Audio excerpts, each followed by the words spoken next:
Hello everyone. So today is 17th of November और आज अभी समय हो रहा है 12:06।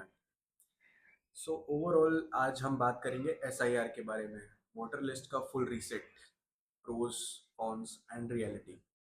फ्रेंड्स, आज का टॉपिक है एसआईआर। इसका मतलब होता है स्पेशल इंटेंसिव रिवीजन, जो इलेक्शन रोल्स यानी मतदाता की लिस्ट के लिए एक बड़ा स्टेप है। हम समझेंगे कि ये है क्या, इसका पर्पस क्या है, इसके प्रोज एंड कॉन्स क्या है, और जब ये नहीं था तब तक क्या होता था। चलिए शुरू करते हैं। सबसे पहले एसआईआर क्या होता है। एसआईआर का फुल फॉर्म है special intensive revision of electoral rolls. ये प्रोसेस ईसीआई है, जो कि इलेक्शन कमीशन के द्वारा होता है, जिसमें इलेक्टोरल रोल का एकदम नया और थॉरो वे से वेरिफिकेशन किया जाता है। मतलब घर घर जाकर फॉर्म्स भरवाए जाते हैं, डॉक्यूमेंट्स चेक होता है। जैसे कि मिसाल के तौर पर अभी हमने देखा बिहार में एसआईआर हुआ, जहां पुराने रोल्स को रिबिल्ड किया गया था। ओवरऑल इसका पर्पस, ये ऑब्जेक्टिव्स कुछ इस प्रकार है।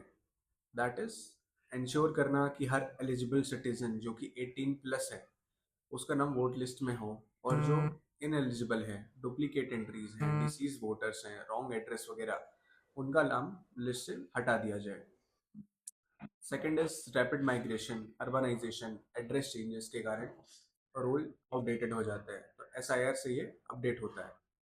इलेक्शन लॉजिस्टिक्स भी बेटर हो जाती है, क्लीन लिस्ट होती है। ओवरऑल क्लीन लिस्ट होने से पोलिंग स्टेशन और प्लानिंग एटसेट्रा सुधर जाता है। अब बात करते हैं प्रोस की। वोटर लिस्ट ज़्यादा एक्यूरेट होंगी, डुप्लीकेट या वजूद वोटर्स जो रिपीटेडली होते हैं वो थोड़ा सा कम हो जाएंगे। इंक्लूजन बढ़ेगी, दैट इज नया एलिजिबल वोटर जो कि 18 प्लस साल का अभी हुआ है, वो ऐड हो सकता है। माइग्रेंट्स को रजिस्टर होने में हेल्प होगी। Then third is election integrity की बढ़ेगी।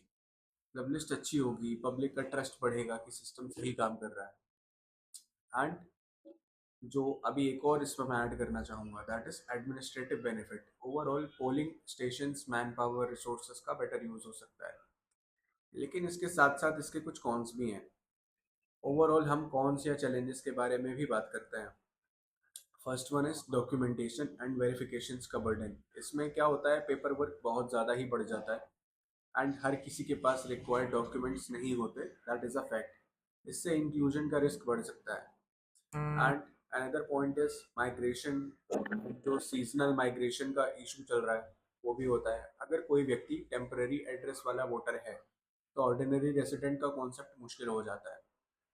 इवन बहुत केसेस में ऐसा देखा भी गया है। एंड रिसोर्सेज एंड लॉजिस्टिक्स का चैलेंज होता है, जैसे कि घर घर जाना, फॉर्म्स बांटना, फॉर्म्स कलेक्ट करना, ऑब्जेक्शंस, क्लेम्स हैंडल करना, बहुत सारे डिस्कशंस करना। इसमें मैन्युअली काम बहुत बढ़ जाता है। एंड ओवरऑल पॉलिटिकल कंसर्न्स हैं, जैसे कि परसेप्शन इश्यूज हैं। कुछ स्टेक होल्डर्स कहते हैं कि एसआईआर का इस्तेमाल मिसयूज हो सकता है, या फिर इससे सर्टेन ग्रुप्स आउट हो सकते हैं। एंड ये भी प्रैक्टिकली सच बात ही है।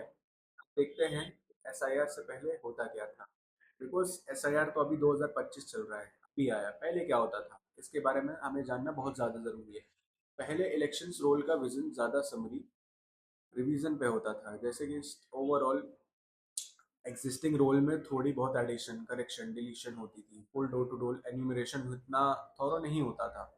आप अपने बीएलओ से कनेक्ट करिए एंड कोऑर्डिनेशन हो जाता था। माइग्रेशन या एड्रेस चेंज या अर्बनाइजेशन के साथ ओल्ड रूल्स ज़्यादा अपडेटेड नहीं होते थे।